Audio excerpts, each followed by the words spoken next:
நீங்க ஃபாரினுக்கு courier send பண்ணும்போது, confuse ஆகாம இருக்க இந்த 3 விஷயத்த கண்டிப்பா தெரிஞ்சுக்கோங்க. ஃபர்ஸ்ட், உங்க லக்கேஜ் வெயிட் 10 கேஜஸ் இருந்தா, அத அப்படியே ஷிப் பண்ண முடியாது. அதுக்கு எக்ஸ்ட்ராவா box, wrapping and customs documents add பண்ணுவாங்க.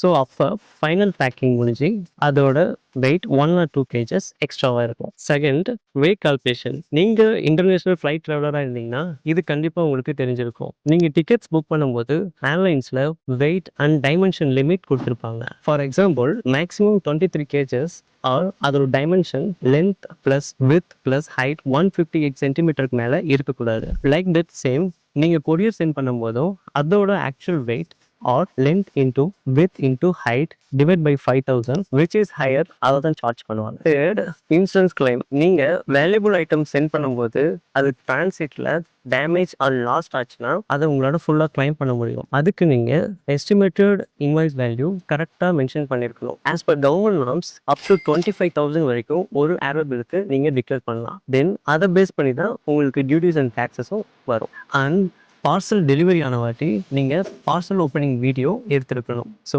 உங்கள் பேக்கேஜில் ஏதாச்சும் ஐட்டம் டேமேஜ் ஆயிருந்துச்சுன்னா அதை எவிடன்ஸை வச்சு உங்களால் ஃபுல் கிளைம் எடுக்க முடியும். இந்த வீடியோ உங்களுக்கு யூஸ்ஃபுல்லாக இருந்துச்சுன்னா உங்கள் ஃப்ரெண்ட்ஸ் அண்ட் ஃபேமிலிக்கு ஷேர் பண்ணுங்கள்.